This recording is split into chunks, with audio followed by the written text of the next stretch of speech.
Ang latest, ang hottest sa showbiz and entertainment. Heto na sa Ang Pilipinas Ngayon.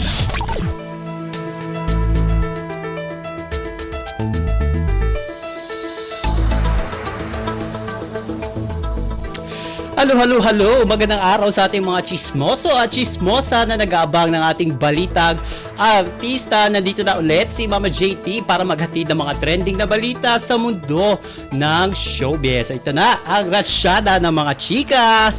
Ito ha, first item natin of today, ikinasal na sila Lovie Poe at Monty Blenco nitong linggo, August 26 sa malawak na garden ng Cliveden House sa Berkshire, England.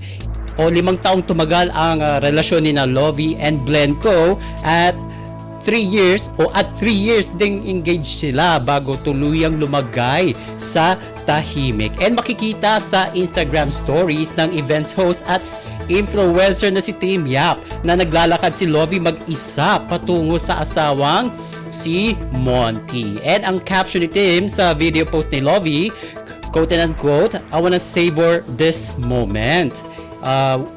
May pagtag yan kay Lovie Poe as walk down the aisle to become Mrs. Blenco with hashtag Lovie goes full Monty. And ang wedding dress ni Lovie ay gawa mismo ng Filipina fashion designer na si Patricia Santos Yao, styled by fashion stylist na si Adrian Concepcion, na malapit na kaibigan ng actress at nagsilbing bridesmaid at the same time. And habang naglalakad si Lovie ay natatawa siya at sabay sabing I wanna savor this moment. And napansin na nagpunas ng kanyang mata yung groom na si Monty nang sinalubong niya yung kanyang mapapangasawang si Lovie. And tinugtog naman sa pamamagitan ng harp at cello ang awiting Pangarap Ko Ang Ibigin Ka ni Regine Velasquez ng dalawang English musicians. And ipinost ng actress ang larawan ng dalawa niyang sessionistas doon sa Instagram post. Quote and unquote, "I have found the one who makes my soul sing with hashtag ulit, Lovie goes full Monty." And bago ang kasal ay pinost ni Lovie ang hope picture ng Cliveden House na ginawa noong 1666 ng 2nd Duke of Buckingham na naging tirahan ng ilang miyembro ng British Royal Family. And ang caption ng actress sa Cliveden House, quote and unquote, "You give me butterflies." Anyway, ang nasabing famous hotel with 47 rooms ang naging tirahan ni Lovie kasama ang kanyang mga bisita o yung entourage na dumating galing Pilipinas bago ang takdang araw ng kasal. And dito rin ginawa ang welcome party kung saan ipinost din ng actress na nanonood sila ng fireworks ni Monty na ang caption ay, "Boba or Babe, you're a firework." And samantala, ang mga bisitang dumalo sa kasal ni na Lovie and Monty base dun sa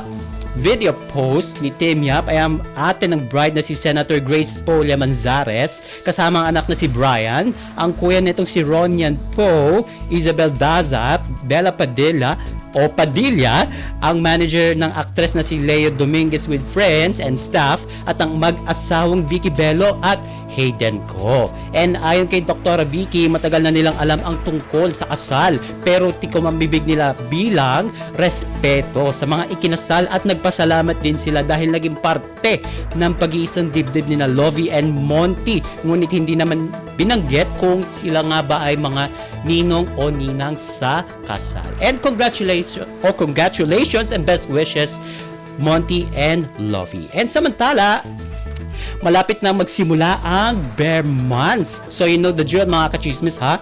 Magsisimula ng mag-ingay sa social media ang mga nakakaaliw na memes na binansagang father of Philippine Christmas songs na si Jose Marie Chan. O diba? May mga memes tayo dyan na naglalabasan online. Yung mga si Jose Marie Chan nakasilip sa bintana, si Jose Marie Chan na tila nagwa-warm up, nag-i-stretch na ng kanyang mga kamay, o diba? At dahil ilang araw na lang bago mag-Setyembre, nagsimula na nga magparamdam itong season singer at nauna na siyang lumabas sa morning news program ng GMA na Unang Hirit. And ipinakita sa nasabing programa ang pasilip ng naging panayam ni Susan Enriquez para sa kanyang show na I Wonder. And sa maikling video na itanong ni Susan sa OPM icon kung nakikita ba nito ang mga naglalabas ng meme tuwing sasapit na ang Burr months. O sagot ni Jose dun sa interview na yon, ha, yes, nakikita ko yon. And inamin ng legendary singer na natutuwa siya rito at lubos siyang nagpapasalamat sa mga gumagawa neto. And sambit niya, I really wonder who's behind those memes. I mean, who created those memes that started about 10 years ago? Thank you very much for making me one of the symbols of Philippine Christmas. And sumunod na tanong naman sa kanya ng veteran journalist, ano pang memes ang gusto mong makita pa? Bigla naman nagsabi si Jose ng kanyang idea at sinabing, for example, I want to see a meme where I'm waking up early in the morning and then there's a parol sa window na parang, wow, it's Christmas. Yan yung gusto ni Lolo Jose, ha, na gusto ni Lolo Jose ng makabuluhang meme na magre-represent talaga ng Paskong Pinoy. And tinaguri ang Mr. Christmas at King of Filipino carols ang mga awit. Kaya sa tuwing nalalapit na ang Burr months ay makikita na ang kanyang mga mukha sa social media.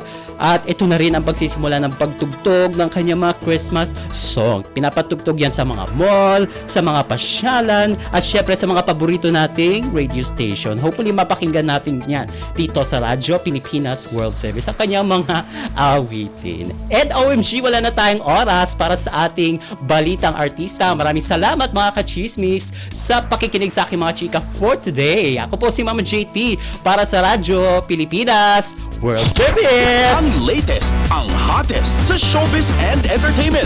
Heto na sa Ang Pilipinas Ngayon.